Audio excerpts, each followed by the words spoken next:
Assalamualaikum warahmatullahi wabarakatuh. Jumpa lagi bersama saya, Riyanti Nurusmina, calon guru penggerak angkatan ke-11 dari SMP Negeri 1 Talang Ubi, Kabupaten Penukal Abab, Lematang Ilir. Nah, hari ini saya akan membagikan pengalaman saya dalam mengadakan aksi nyata diseminasi budaya positif modul 1.4. Pada kegiatan ini, saya akan menyebarkan pemahaman dan penerapan pengalaman budaya positif kepada rekan sejawat yang ada di SMP Negeri 1 Talang Ubi, Kabupaten Penukal Abab, Lematang Ilir. Pemahaman seperti apa sih yang akan didapatkan oleh rekan-rekan yang ada di SMP Negeri 1 Talang Ubi, Kabupaten Penukal Abab, Lematang Ilir? Mari kita simak video berikutnya.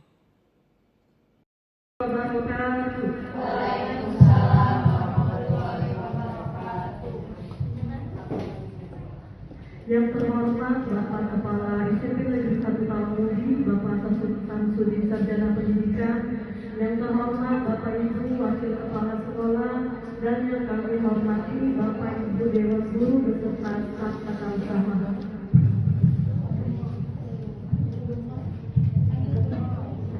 Salawat sucinya salam, semoga tercurah tanpa pernah padam kepada rahmat Tuhan Allah, pemuhasabah dari yang awam, pahlawan revolusi Islam, Nabi besar Muhammad Sallallahu Alaihi Wasallam. Allahumma sholli ala Sayyidina Muhammad wa Sayyidina Muhammad. Alhamdulillah. Nah, teman-teman, pada part ini saya meminta maaf karena tidak ada suaranya. Itu tadi ada trouble pada mikrofon, jadi saya keluar untuk mencari orang yang biasa membenari masalah teknis yang terjadi pada sound atau mikrofon ya. Nah, ini adalah bagian di mana pembacaan doa ya. Mari kita simak video selanjutnya. Tapi sebelumnya saya ingin memberikan informasi bahwasannya kegiatan aksi nyata diseminasi budaya positif ini dibarengi dengan kegiatan rapat rutin bulanan. Jadi ada beberapa tahapan dalam pembuatan video ini yang tidak bisa saya bagikan. Jadi saya tidak bisa menampilkan dari awal sampai dengan akhir. Karena pengambilan video ini direkam secara terpotong-potong, jadi ada beberapa part yang tidak terdokumentasi ya atau tidak terekam, jadi saya tidak bisa membagikan full. Dan ini adalah pengisian daftar hadir yang dilakukan oleh para peserta yang mengikuti kegiatan ini.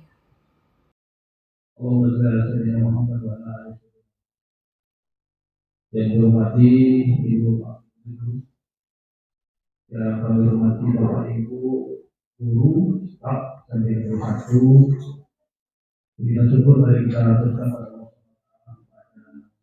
yang hari ini memberikan kesempatan kepada kita sehingga dapat mengikuti rapat rutin dan sosialisasi aksi nyata yang disampaikan oleh Yanti. Kemudian kita ini Bapak Ibu menambah wawasan kita, menambah pengalaman kita, menambah ilmu kita, dan yang penting mudah-mudahan nanti bisa diimplementasikan dalam proses pembelajaran. Salam dan salawat semoga tetap tercurahkan kepada Nabi Muhammad SAW, keluarganya, sahabatnya, dan akhir bulan nanti kita akan apa dari dunia. Bapak Ibu, kita banyak yang kita sampaikan, itu tidak mudah kalau ini Ibu dalam rapat rutin itu ada beberapa hal yang perlu saya sampaikan Tentang sosialisasi aksi nyata dari Ibu Riyanti Nurusmina kepada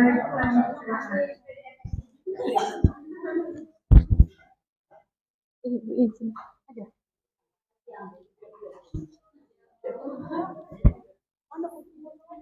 Baik, Assalamualaikum warahmatullahi wabarakatuh.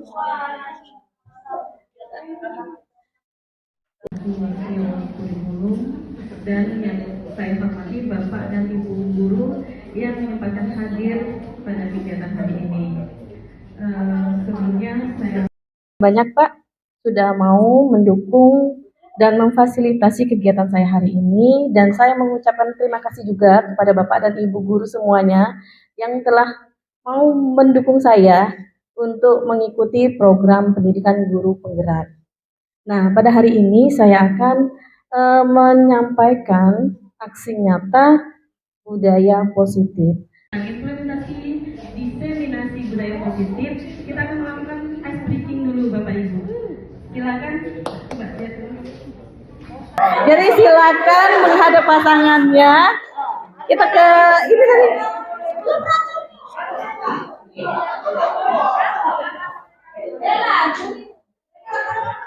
Jadi kita akan melakukan senyum sejenak selama 30 detik. Coba Bu Risma boleh minta tolong timer ya Bu ya. Oke. Nah, jadi silakan Bapak dan Ibu semuanya menghadap pasangan temannya ya, dan silakan berikan senyuman yang paling lebar. Ya, kita akan tahan selama 30 detik yang akan dipandu sama Ibu Risma ya Bu ya. Bisa dihidupkan Bu Risma? Oke, kita mulai Bapak Ibu ya. Kita berikan senyuman termanis, apalagi kemarin kita sudah lelah karena mengikuti karnaval ya. Jadi kita berikan senyuman termanis dan tahan selama 30 detik dimulai dari sekarang ya. Bapak. Berikan senyuman yang paling lebar Ibu. Oke, cukup Bu ya. Nah, bagaimana rasanya sudah agak bisa tersenyum lebar ya Bapak Ibu ya. Sudah bisa kembali lagi Bu Matik ya. Oke, baik, terima kasih. Kita akan lanjutkan. Lumayan mencairkan suasana, agak tegang tadi ya, karena sudah melewati fase-fase berat mengikuti karnaval ya. Nah, sekarang kita akan lihat untuk disiplin positif. Nah ya, apa yang ingin saya sampaikan pada hari ini? Mohon izin Bapak Ibu, ada beberapa hal yang ingin saya sampaikan.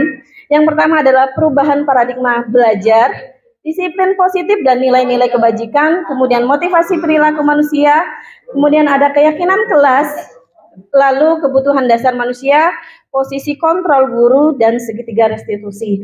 Untuk yang berikutnya Bu Septi, nah kita akan lihat perubahan paradigma belajar. Seperti apa sih perubahan paradigma belajar? Pembelajaran dengan paradigma baru, yaitu pembelajaran yang berpusat pada murid, yang menyesuaikan dengan kodrat alam dan zaman murid saat ini, berdasarkan filosofi Ki Hajar Dewantara, yaitu mewujudkan profil pelajar Pancasila. Next. Apa sih yang dimaksud dengan pembelajaran yang berpusat pada murid? Artinya, murid sendirilah yang melakukan langkah-langkah secara aktif dalam rangka belajar yang telah dirancang secara cermat oleh guru. Guru hanya berperan aktif memfasilitasi dan membimbing agar siswa mampu melakukan langkah-langkah belajar. Jadi kita hanya berperan sebagai fasilitator Bapak Ibu. Next. Nah, kemudian dalam mewujudkan pembelajaran yang berpusat pada murid, kita tentunya akan menanamkan nilai-nilai dimensi profil pelajar Pancasila yang Bapak Ibu mungkin sudah hafal, sudah paham. Itu yang pertama ada beriman, bertakwa kepada Tuhan Yang Maha Esa, dan berakhlak mulia, berkebinekaan global, bergotong royong, kreatif, bernalar kritis, dan mandiri.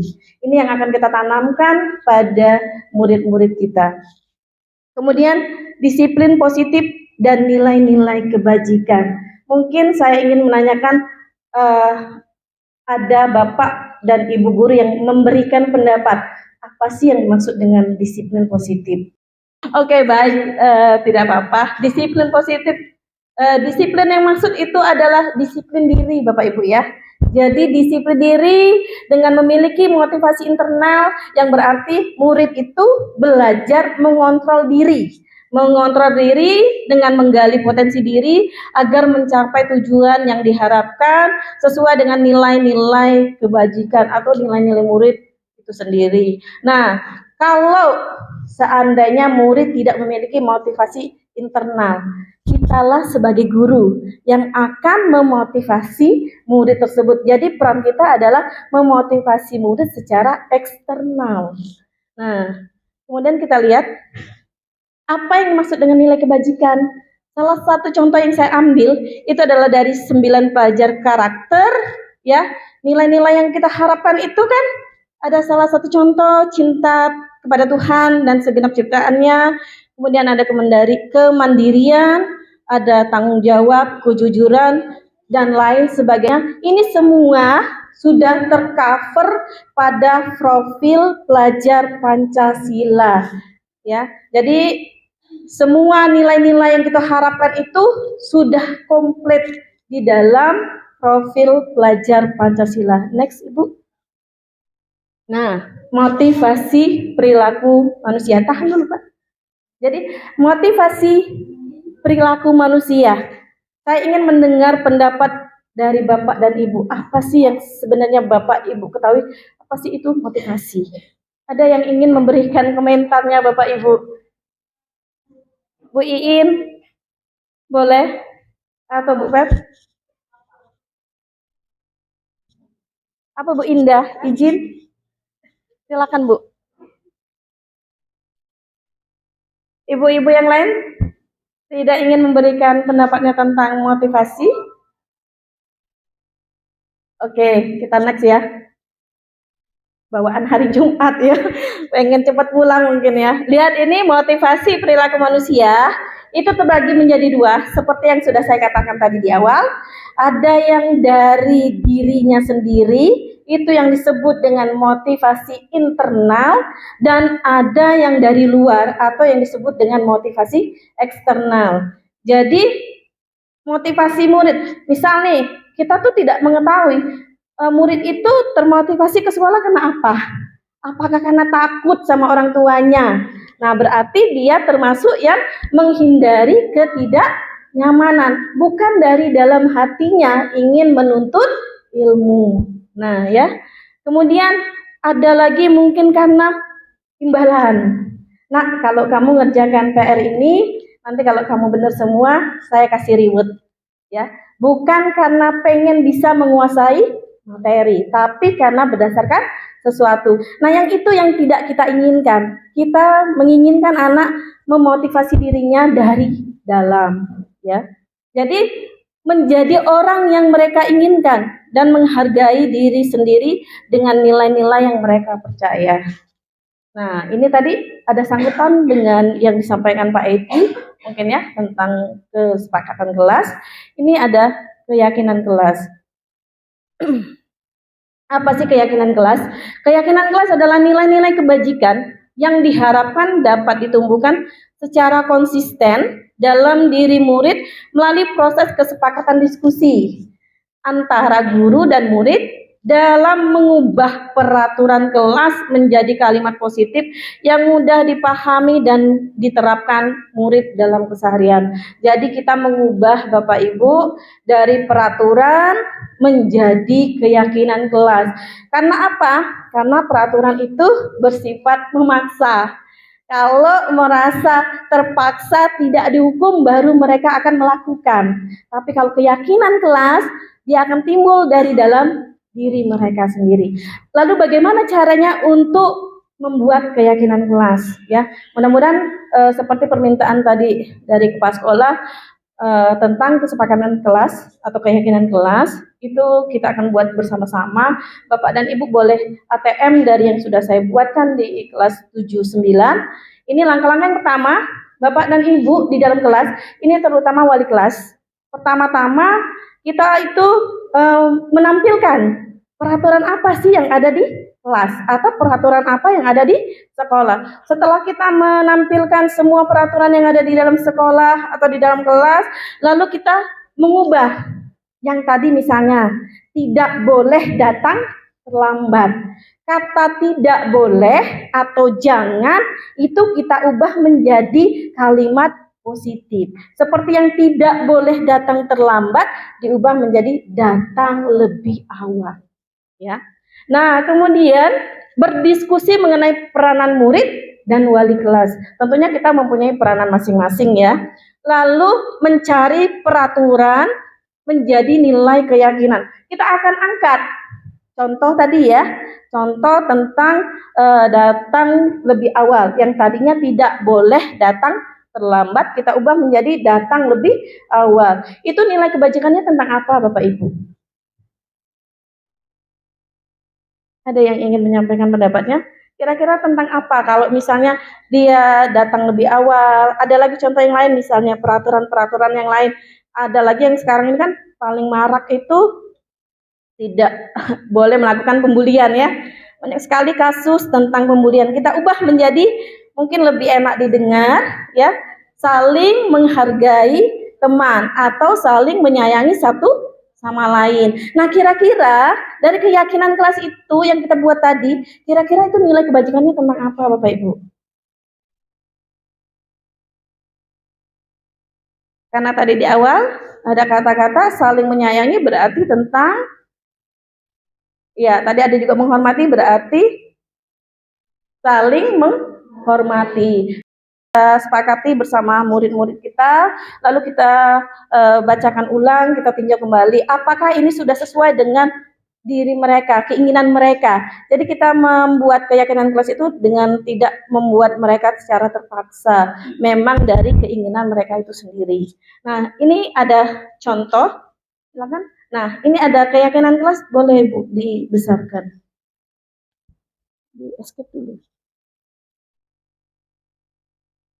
Nah, silakan di scroll ke bawah. Nah, ini tentang keyakinan kelas yang sudah saya buatkan di kelas 79. Itu yang pertama, kalau berhubungan dengan alarm, berarti tentang waktu ya. Nah, saya dan teman-teman datang ke sekolah lebih awal. Itu keyakinan kelas yang saya buatkan bersama anak-anak saya. Lalu, yang berikutnya, saling menyayangi dan menghormati satu sama lain, sopan dalam berbicara karena tadi menyangkut ada pembulian ya. Kemudian mendengarkan ketika teman atau guru berkata. Jadi mereka tidak saling tumpang tindih. Kalau mau berkata atau berbicara tidak rebutan, tapi mau mendengarkan dulu. Kalau sudah selesai temannya berbicara, baru mereka yang berbicara seperti itu. Nah, ini nanti bisa Bapak Ibu lihat sendiri. Yang berikutnya, mengikuti tata tertib sekolah dan menghormati semua guru.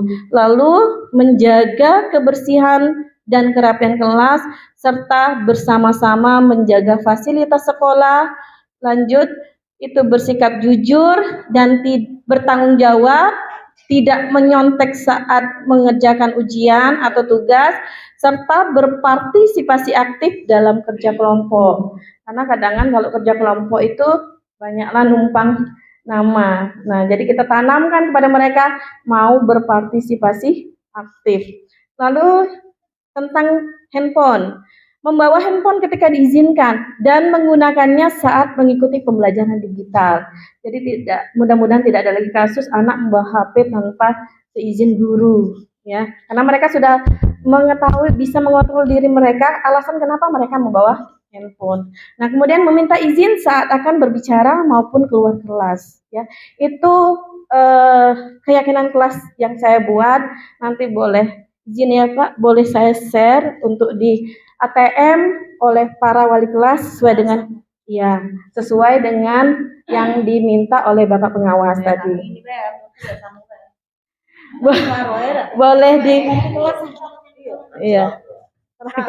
boleh ditambah atau boleh nanti keinginan Bapak Ibu bila ingin ditambahkan silakan ya. Nanti kita diskusikan bersama.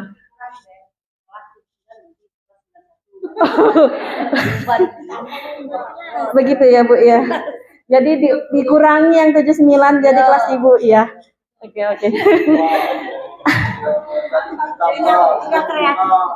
Oke.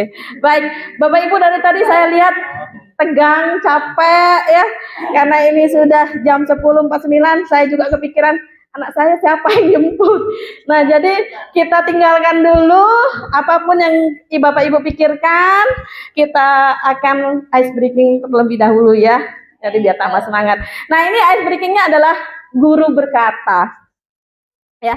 Jadi clue-nya adalah ketika ada kata guru berkata, maka lakukan apa yang diinstruksikan guru tersebut. Tetapi kalau tidak diawali dengan kalimat guru berkata, jangan melakukan. Nah, ya. Gimana? Bisa dipahami Bapak Ibu? Bisa ya? Kalau bisa, boleh silakan semuanya berdiri Bapak Ibu. Dari tadi tidak ada semangatnya. Ya. Iya. Oke, terima kasih. Oke, masih tetap harus konsentrasi. Oke, guru berkata, tepuk tangan. Guru berkata, duduk. Guru berkata, berdiri. Kena kerjaan ya. Oke, guru berkata, pegang kepalanya. Oke, silakan duduk. Terima kasih. Diksi kena ya. Oke, baik, guru berkata terima kasih Bapak Ibu, silakan duduk kembali. Iya, tidak. Tadi Bu Diksi tidak fokus ya. Iya, betul. Kalau tidak diawali dengan kalimat Kalau tidak diawali dengan kalimat guru berkata, maka jangan lakukan. Terima kasih Bapak Ibu. Oke, kita lanjut ya Mbak Sep. Nah, kita akan kembali melanjutkan tentang kebutuhan dasar manusia. Sebagai manusia biasa, saya yakin juga setiap daripada pribadi kita sendiri, kita mempunyai kebutuhan. Apa sih kebutuhan Bapak dan Ibu? Kalau dari Bapak dan Ibu sendiri.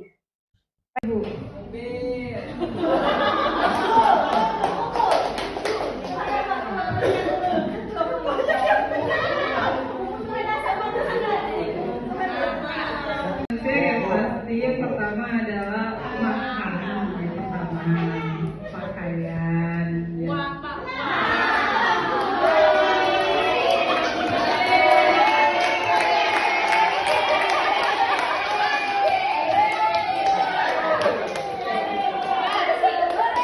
Makan, minum, tempat tinggal dan lain sebagainya.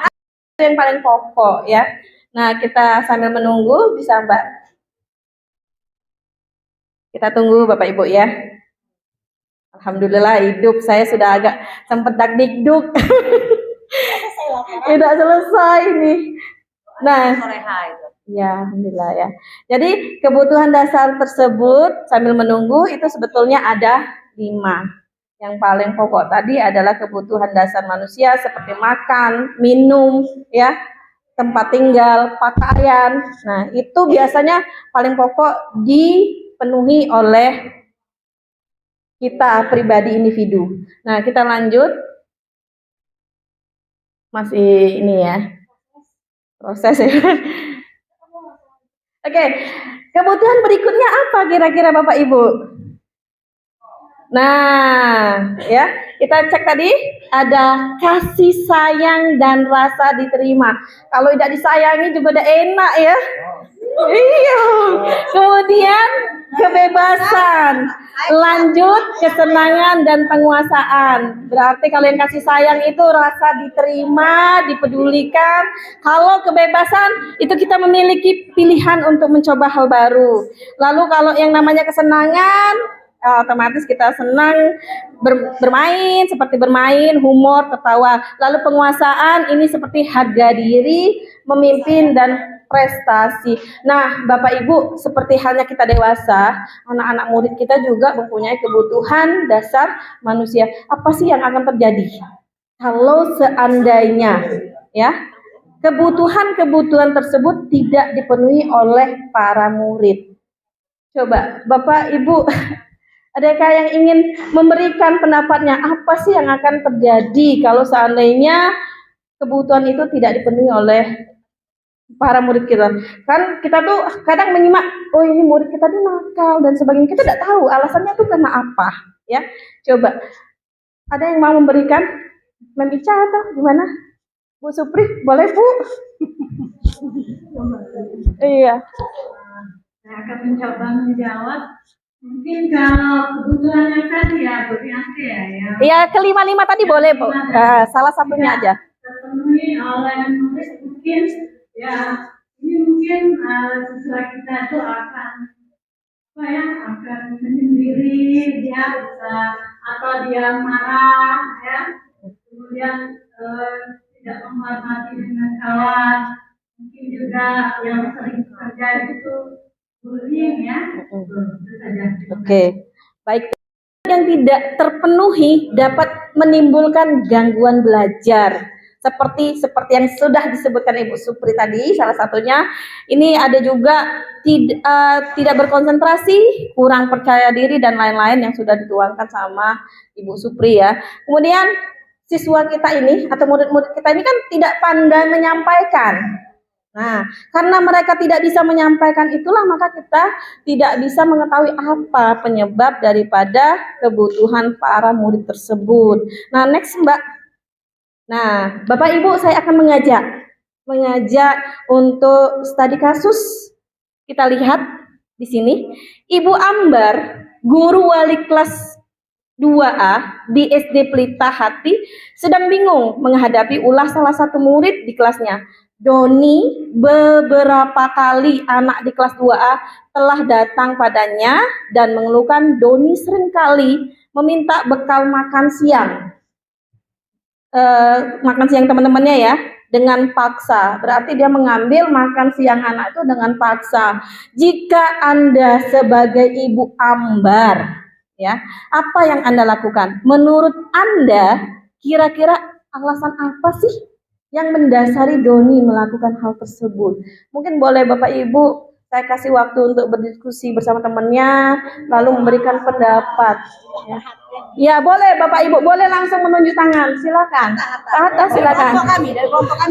Oke, terima kasih. Yang di belakang boleh ya, kita lihat berbagai versi ya. Si Doni ini kenapa? Atau Mbak Sahara atau gimana? Mungkin Mbak. Oh, nomor 1 sudah. Oh, yang bagian ujung sini belum. Harus kita lakukan tentu bertanya Oke. apa yang membuat dia melakukan hal tersebut. Yang kedua, menurut Anda kira-kira apa alasan Doni melakukan hal itu? Nah, mungkin kalau alasan mungkin ada beberapa faktor. Yang pertama mungkin faktor keluarga, yang kedua mungkin lingkungan sekolah. Nah, mungkin dari faktor keluarga, mungkin memang dia tidak diberi bekal oleh orang tuanya sehingga dia lapar atau ingin mencoba makanan yang dibawa oleh teman-temannya, atau juga kalau lingkungan di sekolah mungkin dia karena tadi tidak dibekali apapun itu bentuknya bekal baik uang ataupun makanan, sehingga dia mencari hal yang ingin dia penuhi seperti yang dijelaskan tadi, kebutuhan dasar yang harus dia penuhi, salah satunya kebutuhan pokok.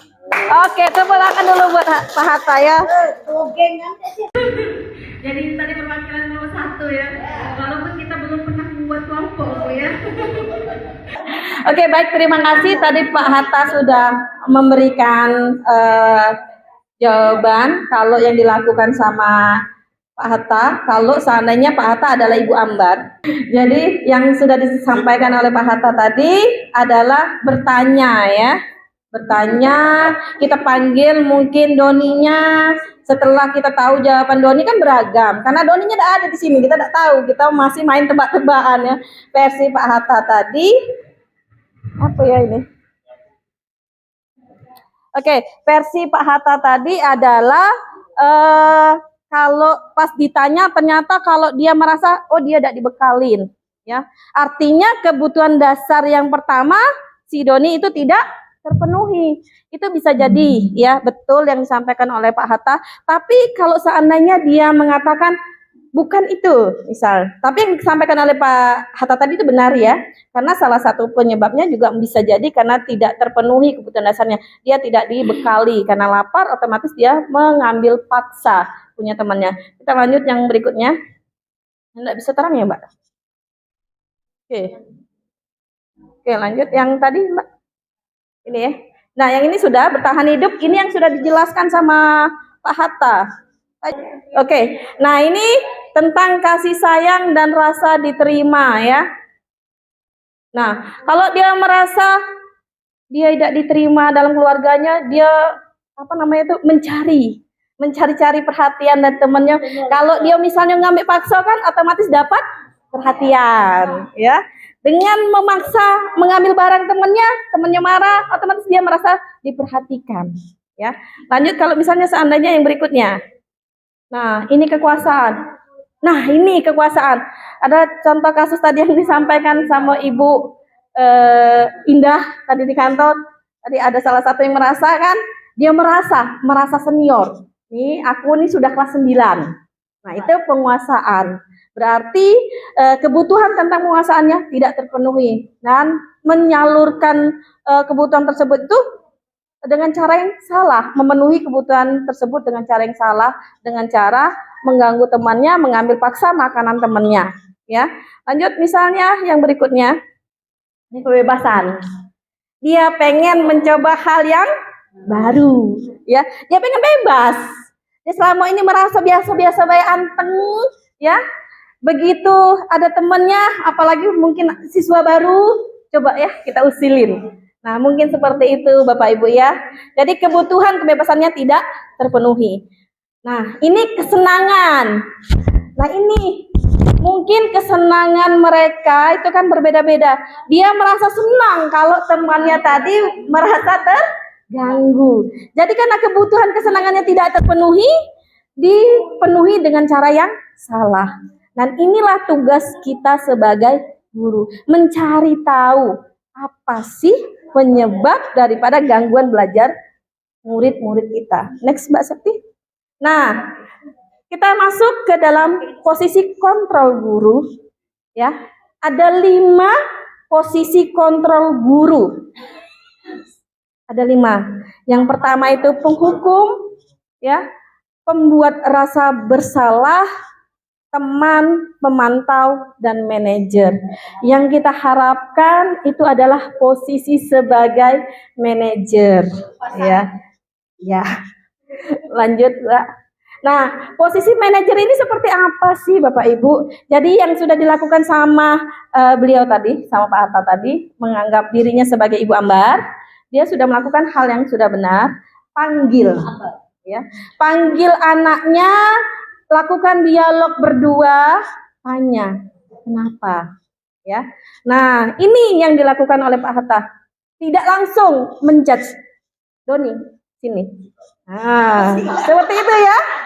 Doni langsung dihukum, dijemur misalnya. Itu posisi kita sebagai penghukum. Tapi yang kita harapkan sebagai guru yang baik nih adalah sebagai manajer. Posisi seperti apa? Guru melakukan dialog seperti yang sudah disampaikan oleh Pak Hatta tadi. Dialog bersama Doni kan? Nah, dialog tersebut mendorong murid memecahkan masalah dan menemukan solusi dari persoalan yang sedang dihadapi dengan tujuan menggali nilai-nilai keyakinan kelas yang tumbuh dari dalam murid sehingga dapat menggeser identitas gagal menjadi identitas sukses. Jadi tidak lagi memenuhi kebutuhannya dengan cara yang salah, tapi dengan cara yang benar. Nah, kita lanjut. Nah, ini ya, ada 5 posisi kontrol guru. Yang pertama itu penghukum. Kalau yang penghukum ini seperti contoh ya, misal kalau dia berkata, kalau kamu tidak melakukannya, awas ya. Nah, seperti itu ya. Marah, posisinya emosional. Ya, itu yang penghukum. Kalau seandainya pembuat orang merasa bersalah, nah ini sebenarnya yang paling berat dampaknya ya. Sepertinya dia itu tidak memberikan dampak negatif kepada siswa, tapi dampaknya berkepanjangan. Ya, kita lihat contoh, misalnya ya, kata-katanya seperti ini. Kamu seharusnya sudah tahu. Ibu lelah sekali mengatakannya. Ibu stres. Dia merasa buat ibu gurunya stres, ya. Kita sebagai orang dewasa, kita meminta anak untuk memahami kondisi kita. Padahal itu tidak diperbolehkan. Apapun yang terjadi, seharusnya kita bisa mengontrol diri kita untuk menjadi posisi manajer, ya. Nah, lanjut sebagai teman.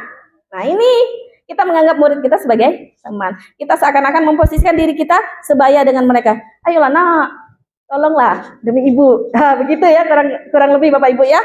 Nah, kemudian pemantau. Nah, ini pemantau. Misalnya kayak tadi Doni. Doni, kamu ambil makanan teman kamu. Kamu tahu kan konsekuensinya? Nah, kurang lebih seperti itu ya Bapak Ibu. Itu posisi kita kalau kita sebagai pemantau. Nah, ini contoh daripada yang manajer. Ya. Apa yang kita yakini, apa yang bisa kamu kerjakan untuk memperbaiki masalah. Ya. Jadi kita menawarkan kepada si Doni, ya. Karena Doni sudah melakukan kesalahan, kita nanya, apa yang bisa kamu lakukan untuk memperbaiki masalah kamu dengan teman kamu? Dia mungkin akan menawarkan diri. Bu, mungkin saya akan meminta maaf dan tidak mengulangi lagi. Ya, kita lanjut Mbak Septi. Nah, Bapak Ibu akan saya berikan pernyataan. Bapak Ibu silakan cek dari pernyataan tersebut termasuk dalam posisi apa. Apakah teman? Apakah manajer, pemantau, pembuat rasa bersalah, atau penghukum? Silakan yang pertama. Saya kecewa sekali dengan kamu. Kira-kira masuk dalam kategori apa? Ada yang ingin? Ayo coba Bu Lisma dari tadi ngomong. Ya nggak apa-apa. Nanti kita skip semua, kita tampung, baru kita buka ya jawabannya. Silakan Bu Lisma. Ini saya kecewa sekali dengan kamu. Iya, pembuat rasa bersalah. Ya. Sebagai manajer, kita tampung dulu ya. Oke. Bu Lisma, yang pertama kalau kata Bu Lisma sebagai pembuat rasa bersalah, yang kedua pemantau, kalau kata Bu Ayu yang ketiga sebagai manajer. Saya pengen mendengar dari senior saya. Coba Mem Ica atau gimana Mem? Mem, yang apakah kamu mau mendapatkan stiker? Sebagai apa Mem? Tadi ada 5 posisi kita sebagai penghukum, pembuat rasa bersalah, teman, kemudian manajer dan pemantau. Menurut Mem Mica sebagai apa?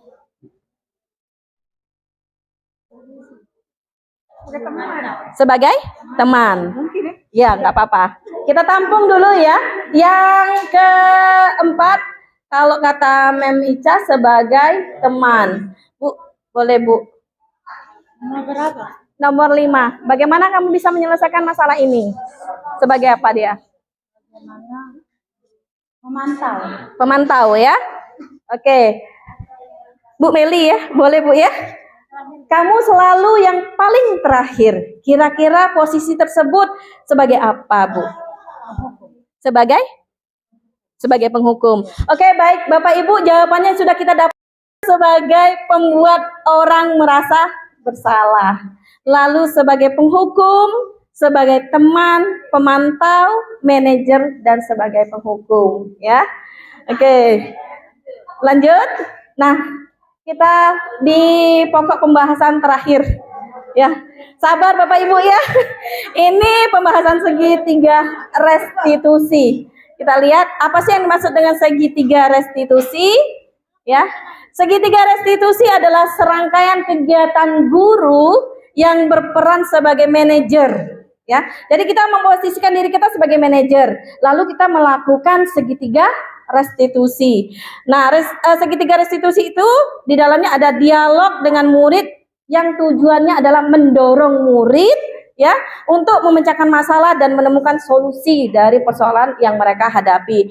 Nah, langkah-langkahnya yang pertama itu adalah menstabilkan identitas, yang kedua validasi tindakan yang salah, dan yang terakhir adalah menanyakan keyakinan. keyakinan ini yang mana? Yang sudah kita sepakati di dalam kelas, ya.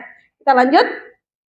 Nah, menstabilkan identitas itu di dalamnya ada prinsip membuat kesalahan itu merupakan bagian pembelajaran. Kita memaklumi kalau dia buat salah itu merupakan pembelajaran mereka.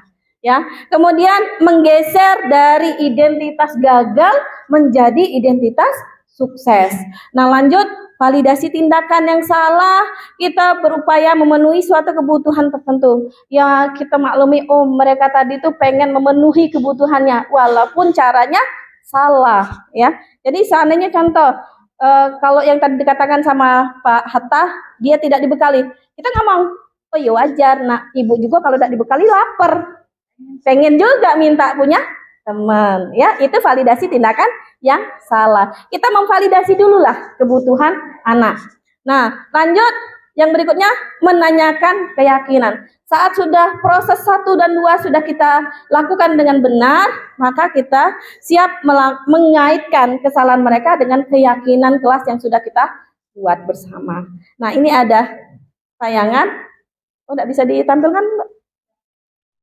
Ini kan ada terhubung dengan ini hotspot, sebentar ya. Bentar, kita ini kan dulu karena tadi mati lampu kan. Coba.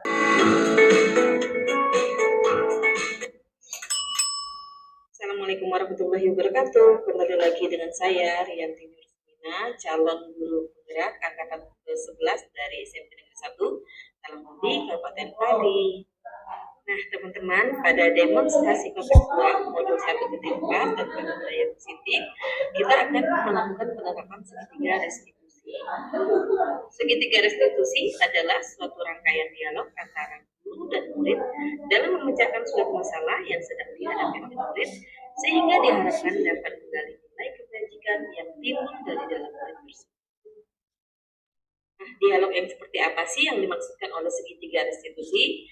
Contohnya seperti ini. Dalam menstabilkan identitas, kita bisa menanyakan seperti, setiap orang pasti pernah melakukan kesalahan. Nah, untuk validasi kebutuhan, kita bisa menanyakan seperti, kamu tentu punya alasan mengapa kamu melakukan itu. Kemudian untuk menanyakan keyakinan, kita bisa menanyakan seperti, nilai-nilai apa yang telah kita sepakati. Lalu, apa sih yang dimaksud dengan menstabilkan identitas? Menstabilkan identitas adalah berdasarkan prinsip membuat kesalahan merupakan bagian dari pembelajaran. Kemudian berperan menggeser identitas murid dari identitas gagal menjadi identitas sukses. Lalu, apa sih yang kita gali dari validasi tindakan yang salah? Yang pertama, berdasarkan prinsip setiap perilaku berupaya memenuhi suatu kebutuhan. Enggak, satu kasus deh. Ada 2 kasus. Dari pikiran stimulus respon menjadi proaktif. Kemudian mengenali dan mengakui kebutuhan murid, ini dapat memperbaiki hubungan dengan murid. Nah, langkah yang terakhir adalah menanyakan keyakinan. Nah, ketika proses menstabilkan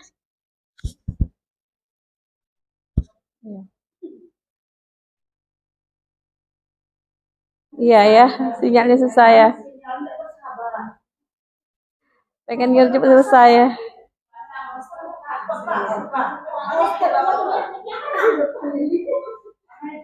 Lagi.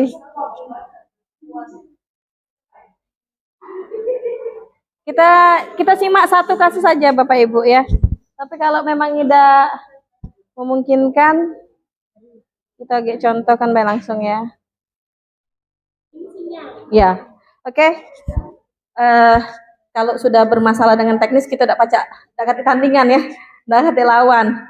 Oke, untuk yang segitiga restitusi tadi itu ada 3 hal yang harus Bapak Ibu lakukan. Yang pertama itu menstabilkan identitas, kemudian validasi tindakan yang salah, yang terakhir adalah menanyakan keyakinan kelas. Nah, jadi contoh sebagai wali kelas, tadi ada kasus Ibu Ambar, ya.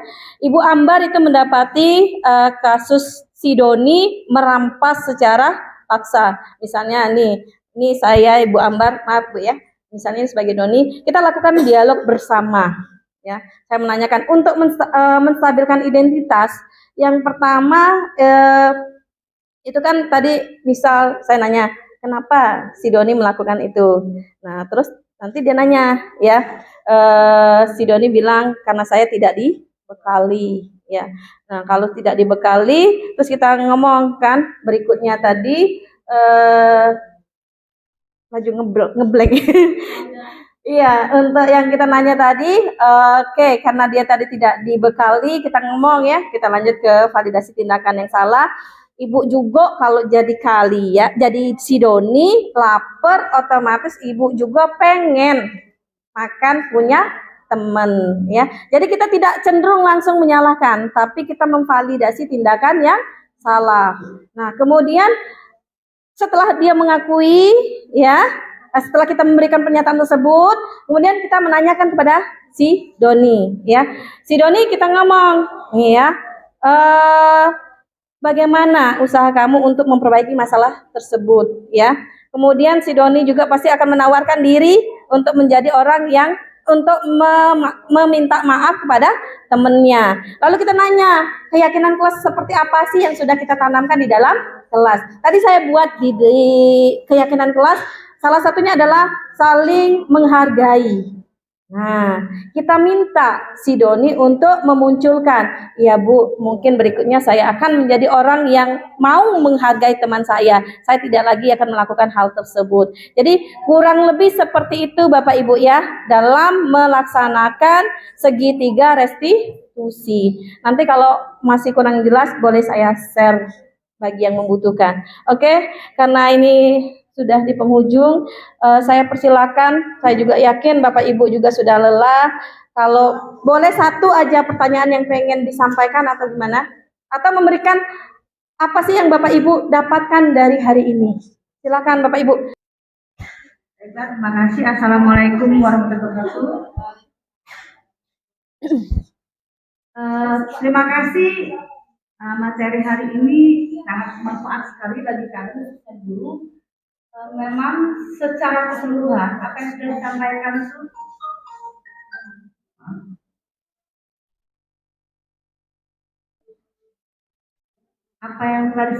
oleh pemateri sesuai dengan gambar kita sebagai seorang guru dan bagaimana cara kita mengatasi anak-anak terutama bermasalah ya. Jadi bukan hanya ke guru BP, tapi khususnya kita sebagai wali kelas. BK ya. BK ya. BK jangan salah ya.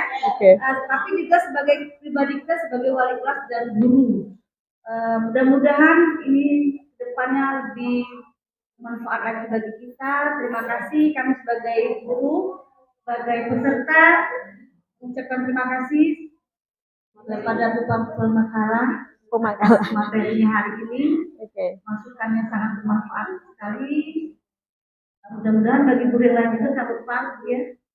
Ujiannya Bu bermanfaat bagi kita ya. Mudah-mudahan mendapat barokah dari Allah Subhanahu wa taala. Amin. Oke. Sukses ke depannya. Amin. Terima kasih. Wassalamualaikum warahmatullahi wabarakatuh. Waalaikumsalam warahmatullahi wabarakatuh. Saya sampaikan bisa diimplementasikan Bapak Ibu ya. Kita lebih sabar lagi dalam menghadapi para murid. Oke, saya akhiri dulu sampai di sini. Terima kasih Bapak. Terima kasih juga Bapak dan Ibu guru yang telah menyempatkan untuk hadir hari ini. Saya akhiri. Billahi taufiq wal hidayah. Wassalamualaikum warahmatullahi wabarakatuh. Kita tutup dulu ya.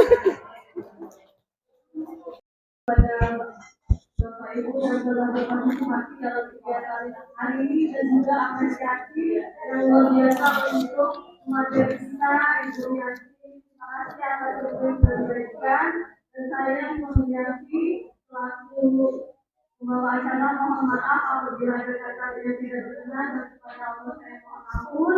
Saya akhiri wassalamualaikum warahmatullahi wabarakatuh. Waalaikumsalam warahmatullahi wabarakatuh.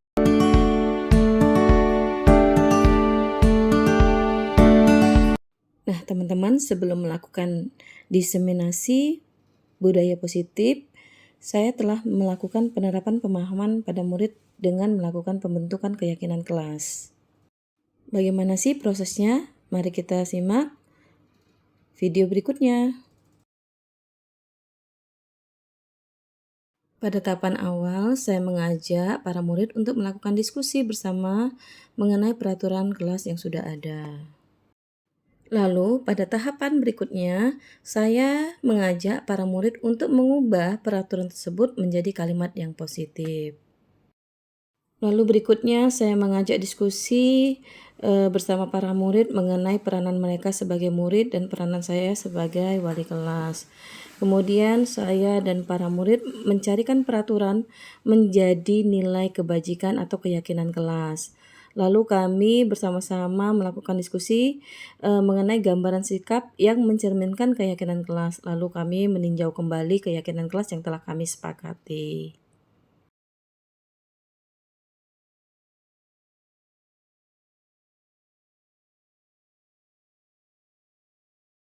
Nah, ini merupakan pemaparan dari kelompok 1 yang memaparkan hasil diskusi keyakinan kelas bersama anggota kelompoknya. Lalu saya memberikan penguatan kepada para murid tentang nilai-nilai keyakinan kelas apa saja yang akan kita sepakati bersama.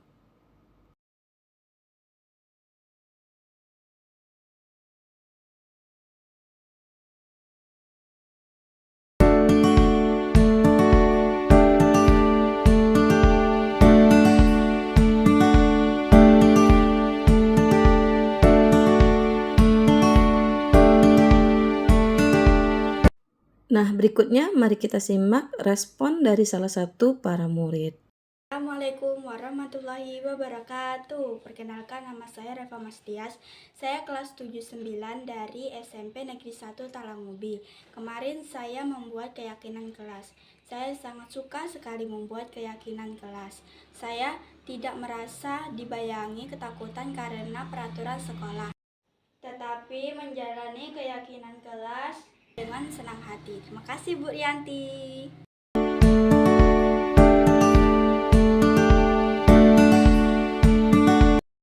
Refleksi dan rencana perbaikan untuk implementasi ke depannya adalah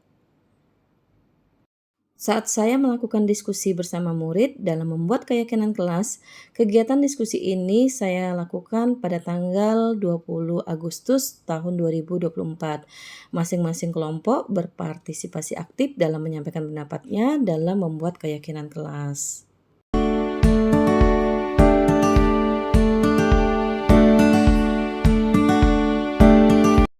Kemudian, pelaksanaan diseminasi budaya positif atau penyebaran pemahaman kepada rekan guru dilakukan pada hari Jumat pada tanggal 23 Agustus 2024 bertempat di SMP Negeri 1 Talangubi, Kabupaten Penukal Abab Lematang Ilir. Terdapat 30 peserta yang mengikuti kegiatan tersebut. Alhamdulillah, kegiatan diseminasi tersebut berjalan dengan lancar dan ternyata keyakinan kelas yang saya buat bersama para murid dapat menjadi inspirasi bagi wali kelas yang ada di SMP Negeri 1 Talangubi.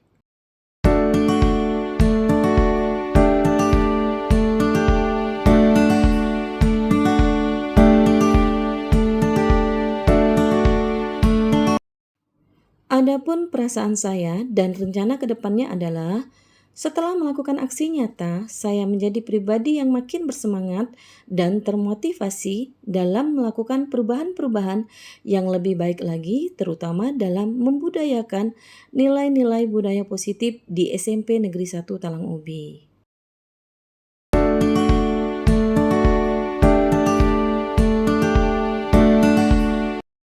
Adapun rencana perbaikan ke depannya adalah yang pertama, selalu melakukan refleksi dan evaluasi secara berkala. Kemudian, melakukan kolaborasi dengan rekan-rekan sejawat. Lalu, terus menambah wawasan yang berkaitan dengan budaya positif. Kemudian, melakukan analisis sejauh mana pemanfaatan hasil dari kegiatan diseminasi yang telah saya lakukan di sekolah. Lalu yang terakhir adalah berperan sebagai guru yang dapat menumbuhkan motivasi internal pada murid. Nah, teman-teman, itulah tadi aksi nyata modul 1.4 tentang diseminasi budaya positif yang telah saya lakukan di sekolah. Semoga video ini dapat memberikan manfaat dan dapat menjadikan inspirasi. Sampai ketemu lagi di video-video berikutnya. Wassalamualaikum warahmatullahi wabarakatuh.